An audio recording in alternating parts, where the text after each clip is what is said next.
इस व्यंजक में कुल दो पद हैं। पहला पद है 1 और दूसरा पद है 2x। और जिस व्यंजक में दो पद होते हैं उसे हम द्विपद व्यंजक कहते हैं। और ये जो 5 है ये इस द्विपद व्यंजक की घात है। हमें इस द्विपद व्यंजक का प्रसार करना है। जब हम इसे खोलेंगे, जब हम इसका प्रसार करेंगे तो इसके कुल पदों की संख्या, ये जो घात है इससे 1 अधिक होगी। मतलब इसके कुल पदों की संख्या 6 मिलेगी। किसी भी द्विपद व्यंजक के प्रसार में पदों की कुल संख्या घात की संख्या से 1 अधिक होती है। और किसी द्विपद व्यंजक के प्रसार के लिए हम द्विपद प्रमेय का प्रयोग करते हैं। जैसे मान लो हमारे पास दो पद हैं a और b, a प्लस b, ये दो पद वाला एक द्विपद व्यंजक हो गया। इसकी पावर मान लो n है। तो द्विपद के प्रसार के लिए सबसे पहले हम जो लिखते हैं वो होता है पूर्णांक। और पूर्णांक जो है वो कॉम्बिनेशन से लिखा जाता है। जैसे किसी भी द्विपद व्यंजक के प्रसार में सबसे पहले हम कॉम्बिनेशन n0 से शुरू करते हैं। r की वैल्यू 0 लिखते हैं, NCR होता है जो व्यंजक का पूर्णांक होता है। पहले पद के लिए NC0 लिखते हैं, ये पूर्णांक है। पहले पद का पूर्णांक है NC0। और इस समय पहले पद के ऊपर n-r, यानी n-0 का मतलब n ही होता है। वैसे तो n-0 को n ही लिखेंगे। और b जो सेकंड दूसरा पद होता है उसके ऊपर 0 पावर। और अगला जो हमारा पूर्णांक होता है व्यंजक का पूर्णांक वो होगा NC1, कॉम्बिनेशन n1। और पहले पद के ऊपर पावर आएगी n-1, n-r होती है पहले पद की पावर n-1। और दूसरे पद के ऊपर जो पावर होगी वो r की वैल्यू होगी। ये r होता है, ये n होता है, NCR। और r का मतलब दूसरे पद के ऊपर r पावर आने वाली है। इसी तरह से जब तीसरा पद लिखेंगे तो NC2 आएगा, r की वैल्यू 2 आ जाएगी तीसरे पद में। पहले पद में r की वैल्यू 0 है, दूसरे पद में r की वैल्यू 1 है, तीसरे पद में r की वैल्यू 3 है। जो नंबर होता है टर्म का, r की वैल्यू उससे 1 कम होती है। जो फर्स्ट टर्म होगा उसके ऊपर पावर आएगी n-2, n-r का मतलब यहाँ n-2 हो गया। और जो सेकंड टर्म है उसके ऊपर पावर आएगी 2। इस तरह से ये एक्सपेंड होते हुए चला जाएगा। और जब हम NCN पे पहुँचेंगे, कॉम्बिनेशन NN, तब फर्स्ट टर्म के ऊपर पावर आएगी n-n मतलब 0। और जो सेकंड टर्म है उसके ऊपर पावर आएगी ये n। ये है बाइनोमियल एक्सपेंशन से ये है द्विपद प्रमेय। तो इस प्रमेय के अनुसार जब हम 1 - 2x की पावर 5, 1 - 2x की घात 5 को प्रसार करेंगे, इस द्विपद व्यंजक का प्रसार करेंगे, तो सबसे पहले हमने लिखना है कॉम्बिनेशन 5 0। सबसे पहले हमें इसका जो पूर्णांक लिखना है वो कॉम्बिनेशन से मिलेगा। और कॉम्बिनेशन जो सबसे पहला पूर्णांक होता है, यहाँ पर तो n लिखते हैं, n की वैल्यू यहाँ 5 है। और सबसे पहला जो कोफिशिएंट होता है, जो सबसे पहला पूर्णांक होता है, वहाँ पर r की वैल्यू 0 लिखते हैं। तो कॉम्बिनेशन 5 0 ये पहले पद का पूर्णांक है। इस समय जो पहला पद है उसके ऊपर पावर आएगी 5 - 0, 5 - 0 का मतलब 5। और जो दूसरा पद है उसके ऊपर पावर आएगी 0, r की वैल्यू।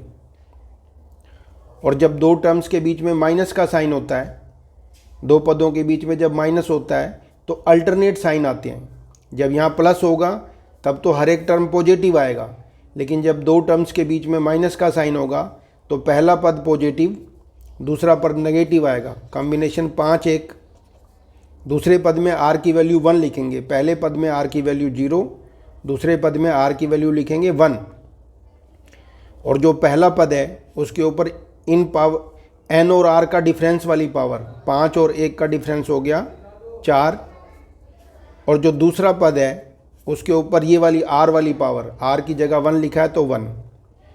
अब जो तीसरा टर्म आएगा वो पॉजिटिव आएगा, क्योंकि ऑल्टरनेट साइन आएंगे। जब नेगेटिव साइन दो टर्म्स में होता है तो ऑल्टरनेट साइन आते हैं। जब यहाँ पर आर की वैल्यू ओड होती है तब नेगेटिव साइन के साथ आता है कॉम्बिनेशन कोफिशिएंट के लिए, पूर्णांक के लिए। और जब यहाँ 2 आएगा, 0 आया तो पॉजिटिव। अब जो इवन नंबर जब भी आएगा, यहाँ पर 2 आएगा तो इवन नंबर है तो पॉजिटिव आएगा।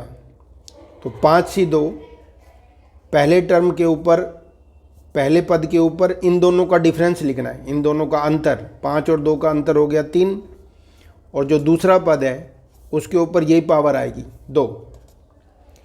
अब जो अगला टर्म आएगा वो कॉम्बिनेशन, यहाँ पर आर की वैल्यू 3 भरेंगे, 2 के बाद 3 आएगा आर की वैल्यू। एन तो 5 ही रहेगा यहाँ, एन यहाँ 5 है। तो जो फर्स्ट टर्म है उसके ऊपर पावर आएगी 5 - 3 मतलब 2। और जो सेकंड टर्म है, सेकंड टर्म जो 2x है, सेकंड टर्म जो 2x है उसके ऊपर पावर आएगी 3। तो अब हम चौथे टर्म तक पहुंच गए। अब हमारा जो पांचवा टर्म होगा वो 5C4 आएगा। और क्योंकि 5C4 इवन है, क्योंकि 4 इवन है तो पॉजिटिव आएगा। 5C4 ऑल्टरनेट साइन आएंगे, पॉजिटिव नेगेटिव पॉजिटिव नेगेटिव फिर पॉजिटिव। और फर्स्ट टर्म के ऊपर पावर तो इनका डिफरेंस n और r का डिफरेंस यहाँ 1 है। और जो 2x है सेकंड जो टर्म है उसके ऊपर पावर आएगी ये वाली 4। अब क्योंकि कॉम्बिनेशन 5 5 आने वाला है तो ये 5 ओड नंबर है, इसलिए नेगेटिव आएगा। ऑल्टरनेट साइन से प्लस के बाद माइनस ही आएगा। कॉम्बिनेशन 5 5 लिखना है हमने, 5C5। और पहला पद है उसके ऊपर पावर लिखेंगे 5 - 5 यानी 0। और जो दूसरा पद है उसके ऊपर पावर लिखेंगे हम 5। आर की वैल्यू होती है दूसरे पद के ऊपर पावर। तो ये जो है वो द्विपद प्रमेय कहते हैं इसको। तो द्विपद प्रमेय में जब हम प्रसार करते हैं किसी द्विपद व्यंजक का तो 5C0 से शुरू होकर 5C5 तक ले जाएंगे, क्योंकि पावर 5 है। तो 5C0 से शुरू होकर 5C5 तक जब जाएंगे तो कुल मिला के जो पदों की संख्या है वो 5 से 1 फालतू हो जाएगी 6, क्योंकि 0 से शुरू हुआ है। 1 से लेके 5 तक ये तो 5 हो गए और एक ये छठा टर्म भी हो गया। तो कुल मिला के जब द्विपद प्रमेय का प्रयोग करते हैं तो जो यहाँ पर जो घातांक होती है, जो नंबर ऑफ टर्म्स होते हैं वो घातांक से 1 फालतू मिलेंगे टर्म्स। अब इस कॉम्बिनेशन को खोलने के 2 मेथड हैं, एक तो फॉर्मूले वाला मेथड है और एक शॉर्टकट मेथड है। हम हमेशा बाइनोमियल एक्सपेंशन में शॉर्टकट मेथड को यूज़ करेंगे। और शॉर्टकट मेथड के लिए जैसे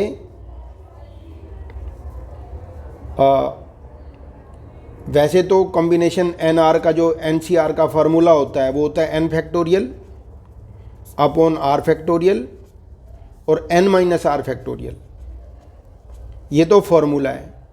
लेकिन शॉर्टकट मेथड है, मान लो हमने 10C3 का आंसर निकालना है तो इसका शॉर्टकट मेथड है 10 × 9 × 8, यानी 3 कदम हमने 10 से शुरू करके 3 कदम डिसेंडिंग ऑर्डर में जाना है नंबर्स के साथ।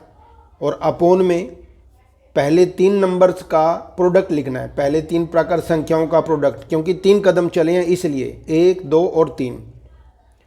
अब इनसे जो भी आंसर मिलेगा 2 5 या 10 हो गए, जैसे 3 3 या 9 हो गया, तो इनका प्रोडक्ट जो भी आंसर मिलेगा वो 10C3 का आंसर हो गया। मान लो हमें 10C3 खोलना होता, 10C4 खोलना होता तो कॉम्बिनेशन 10 4 का एक तो फार्मूला हो गया 10 फैक्टोरियल अपॉन 4 फैक्टोरियल, और यहाँ पर 4 फैक्टोरियल आएगा, 4 फैक्टोरियल और 10 - 4 यानी 6 फैक्टोरियल। और एक हो गया कि 10 से शुरू करके हमने 4 कदम चलने हैं उल्टे, 10 9 8 और 7 यहाँ तक पहुँचे। क्योंकि हम 4 कदम चले हैं तो पहले 4 प्राकृत संख्याओं का गुणा लिखना है, 1 2 3 और 4। ये शॉर्टकट मेथड है 10C3 और 10C4 का आंसर निकालने का। और कॉम्बिनेशन में हमें सबसे पहले हमें NC0 खोलना होता है और जो आखिरी टर्म होगा वो NCN होगा। NCN आखिरी टर्म का कोफिशिएंट होगा हमारे पास, आखिरी पद का जो हमारे पास पूर्णांक होगा वो होगा NCN और पहले पद का पूर्णांक होगा NC0। हर एक बाइनोमियल एक्सपेंशन में ऐसे ही मिलेगा। तो NC0 का आंसर 1 होता है और NCN का आंसर भी 1 होता है। ये दोनों रिजल्ट्स हमें याद होने चाहिए। ये हर एक द्विपद के प्रसार में हमें सबसे पहले टर्म का कोफिशिएंट मिलेगा 0 और आखिरी टर्म का कोफिशिएंट मिलेगा NCN। इन दोनों का आंसर 1 होता है, ये हमें याद होना चाहिए। और दूसरा NC1, ये सेकंड टर्म मिलेगा हमें, सेकंड टर्म का कोफिशिएंट हमें NC1 मिलेगा। और जो सेकंड लास्ट होता है वो NCN-1 मिलेगा। ये जो NCN से पहले N-1 मिलेगा, ये सेकंड लास्ट टर्म का कोफिशिएंट है और ये सेकंड टर्म का कोफिशिएंट है। और जब NC1 हो, यहाँ पर जब 1 होता है, N जो भी हो वही आंसर आएगा। और NCN-1 जब ये वैल्यू इससे 1 कम होगी, जैसे 5C4 मिलेगा तो उसका आंसर 5 मिलेगा। ये NC1 और NCN-1 इन दोनों का जो कॉम्बिनेशन है उसकी वैल्यू मिलेगी N। ये जो 4 रिजल्ट्स हैं ये हमें बाइनोमियल एक्सपेंशन में रटे होने चाहिए। NC0 और NCN आखिरी टर्म और पहले टर्म के कोफिशिएंट का आंसर 1 1 है। और सेकंड टर्म और सेकंड लास्ट टर्म इन दोनों के कॉम्बिनेशन का आंसर हमें N मिलेगा। जो भी यहाँ 5 लिखा है तो 5 आंसर आ गया, यहाँ पर 6 लिखा होगा, जब यहाँ 6 लिखा हो और यहाँ 5 लिखा हो तो कॉम्बिनेशन 6 5, जब ये वैल्यू इससे 1 कम होती है तो यही आंसर होता है। यहाँ पर जो लिखा होगा वही कॉम्बिनेशन का आंसर होगा। तो इस तरह से ये 4 रिजल्ट हमें याद होने चाहिए। तो जब हम यहाँ फर्स्ट टर्म में 5C0 को देखेंगे तो जब भी R की वैल्यू 0 हो तो जो भी N है वही आंसर 1 आंसर होता है इसका। तो ये 1 हो गया आंसर। और 1 की पावर कुछ भी हो वो 1 होता है, और किसी भी नंबर की पावर 0 हो उसका आंसर भी 1 होता है। तो कुल मिला के ये 3 1 का प्रोडक्ट है, ये तो 1 ही हो गया। माइनस जब यहाँ पर वैल्यू 1 हो तब आंसर 5 ही मिलेगा। 5C1 का आंसर 5 होता है, 6C1 का आंसर 6 मिलेगा, 7C1 का आंसर 7 मिलेगा। अगर यहाँ 1 है तो N की जगह जो भी वैल्यू लिखी हुई है वही उसका आंसर है कॉम्बिनेशन का। तो ये कोफिशिएंट मिल गया 5। 1 के ऊपर जो मर्जी पावर हो 1 ही मिलेगा। 2x की होल पावर 1 है तो ये 2x ही मिलेगा, क्योंकि 1 पावर है तो 2x ही मिला। अब हमें पहले खोलना है 5C2। ये निशान हम यहाँ से देख के लगा लेते हैं, माइनस लगाया ये प्लस लगाया, 5C2। अब 5C2 को खोलना सीखते हैं हम शॉर्टकट मेथड से। जैसे हमने कॉम्बिनेशन 5 2 खोलना है तो यहाँ पर 2 होने की वजह से हम 2 कदम चलेंगे। 5 से शुरू करते हुए उल्टी काउंटिंग का प्रोडक्ट लिखना है, और नीचे क्योंकि 2 ही कदम चले हैं तो फर्स्ट 2 नेचुरल नंबर का प्रोडक्ट लिखना है। पहली 2 प्राकृत संख्याओं का गुणा लिखना है। अब ये 2 से 4 कट गया, 2 2 जा 4 और ये 10 मिल गया। तो ये शॉर्टकट मेथड हमें यूज़ करना होता है फॉर्मूले की बजाय, जब हम किसी द्विपद का प्रसार कर रहे होते हैं उस वक्त। अब इसके साथ साथ हमें ये भी सीखना है 5C3 के बारे में। जब ये R की वैल्यू इस N की वैल्यू की हाफ से ज़्यादा हो, 5 का हाफ होता है 2.5, ये 2.5 से ज़्यादा है, तब हम इस R को बदल देते हैं। और R को बदलने का तरीका होता है कि इस R की जगह हम N-R लिख देते हैं। N यहाँ पर 5 है और R की वैल्यू यहाँ पर 3 है, तो N-R यानी 5 - 3 का मतलब हो गया 2। तो 5C3 का आंसर और 5C2 का आंसर इक्वल होगा, क्योंकि NCR और NCN-R ये दोनों कॉम्बिनेशन की वैल्यूज़ कैलकुलेशन में इक्वल होती हैं। इसलिए 5C3 को 5C2 लिख दिया, और 5C2 को तो अभी हमने खोला है, वो तो वैल्यू 10 है। इसका मतलब कॉम्बिनेशन 5-3 और कॉम्बिनेशन 5-2, इन दोनों का जो कॉम्बिनेशन खुलेगा वो 10 ही आंसर दे के जाएगा। तो जब हम यहाँ लिखने हैं कॉम्बिनेशन 5-2 को लिखेंगे तो कॉम्बिनेशन 5-2 का मतलब हो गया 10। इनटू में ये वाला 1 की पावर क्यूब, 1 का क्यूब तो 1 ही होगा। 2x का होल स्क्वायर मिलेगा हमें 4x²। फिर माइनस का साइन है, और कॉम्बिनेशन 5-3 अभी हमने सीख लिया है, वो 10 है। 1 का होल स्क्वायर 1 ही होगा, और 2x का होल क्यूब मिलेगा हमें 8x पे 3 पावर। फिर 5C4 का मतलब 5 ही होता है, क्योंकि जब ये वैल्यू R की वैल्यू इससे 1 कम हो तो यही आंसर होता है। कॉम्बिनेशन 5-4 का आंसर 5 ही मिलेगा। पॉजिटिव साइन है, 5 कोफिशिएंट 5 हो गया, कॉम्बिनेशन 5 4 का मतलब 5 हो गया, 1 की पावर 1 का मतलब 1 ही हुआ, और 2x की होल पावर 4 मतलब 16x की पावर 4 हो गया। अब अगला साइन नेगेटिव है और NCN का आंसर 1 होता है, NC 0 और NCN इनका मतलब n ही होता है। 5C 0 का मतलब 1 हो गया और 5C 5 का मतलब भी 1 हो गया। NC 0 और NCN का आंसर 1 होता है। तो फर्स्ट टर्म का कोफिशिएंट हमेशा 1 मिलेगा और आखिरी टर्म का कोफिशिएंट भी हमेशा 1 ही मिलेगा हर क्वेश्चन में, n कुछ भी हो। और जो सेकंड टर्म होता है जिसमें 1 लिखा होता है, कॉम्बिनेशन 5C1, इसमें जब 1 लिखा होगा तो यही आंसर होता है, कॉम्बिनेशन खुलेगा तो 5 ही मिलेगा आंसर। और जो सेकंड लास्ट टर्म होता है जिसमें यहाँ पर n से एक कम वैल्यू लिखी होती है, 5C 4, इसका आंसर भी 5 मिलेगा। 5C 1 का मतलब भी 5 और 5C 4 का मतलब भी 5। ये हमें 4 टर्म्स की कोफिशिएंट्स की वैल्यूज़ रटी होनी चाहिए, याद होनी चाहिए। ये 1, ये जो भी n लिखा हुआ है वो, सेकंड लास्ट टर्म में जो भी n लिखा हुआ है वो, अगर यहाँ पर इससे एक कम है तो यही वैल्यू, और आखिरी टर्म की वैल्यू 1 मिलेगी। आखिरी कॉम्बिनेशन कोफिशिएंट की वैल्यू 1 मिलेगी। 1 की पावर 0 का मतलब भी 1 और 2x की होल पावर 5 का मतलब हो गया 32x की पावर 5। अब अगले टर्म में हमें आंसर मिलने वाला है। 1 इंटू हो रहा है तो 1 ही मिला, 5 2 जा 10 के साथ x आ गया, 10 4 जा 40 के साथ x स्क्वायर मिल गया, माइनस 80 के साथ x क्यूब मिला, और 16 5 जा 80 के साथ x की पावर 4 मिली, और आखिरी टर्म हमें मिला 32x की पावर 5।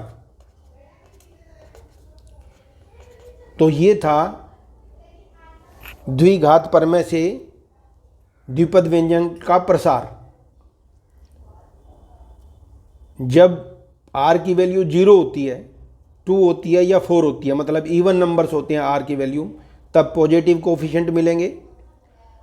और जब r की वैल्यू ओड होगी 1 3 5, तब हमें कोफिशिएंट्स की वैल्यूज़ नेगेटिव मिलेंगी। ये तब होगा जब दो पदों के बीच में माइनस का साइन होगा। तब जब दो पदों में प्लस का साइन है तो हर एक कोफिशिएंट पॉजिटिव साइन के साथ आएगा। यही है बाइनोमियल थ्योरम, यही है द्विपद प्रमेय। द्विपद प्रमेय में जो घात होती है, जब हम द्विपद का प्रसार करते हैं, द्विपद व्यंजक का प्रसार करते हैं, तो नंबर ऑफ जो टर्म्स हैं वो घात से एक फालतू मिलेंगे। ये है NCR। R की वैल्यू 0 से शुरू होकर और ये जो घात होती है वहाँ तक जाती है। अब हम इस पहले क्वेश्चन की मदद से फर्स्ट क्वेश्चन से लेके और 10 क्वेश्चन तक देखें। कौन से क्वेश्चन तक? 9 क्वेश्चन तक। फर्स्ट क्वेश्चन से लेके 9 क्वेश्चन तक इसी पर डिपेंड करते हैं। जब इनमें पॉजिटिव साइन होगा तो हर एक टर्म पॉजिटिव आएगा, जब यहाँ नेगेटिव साइन होगा तो अल्टरनेट साइन आएंगे, पॉजिटिव नेगेटिव पॉजिटिव नेगेटिव, फिर पॉजिटिव फिर नेगेटिव। और नंबर ऑफ टर्म्स हमेशा ये जो घात होगी उससे एक फालतू मिलेगा, 0 से लेके और यहाँ तक जाने के लिए एक पद जो है घात से एक पद फालतू मिलेगा। और जिन प्रश्नों में घात 6 है वहाँ पर कुल हमें 7 टर्म्स लेने होंगे।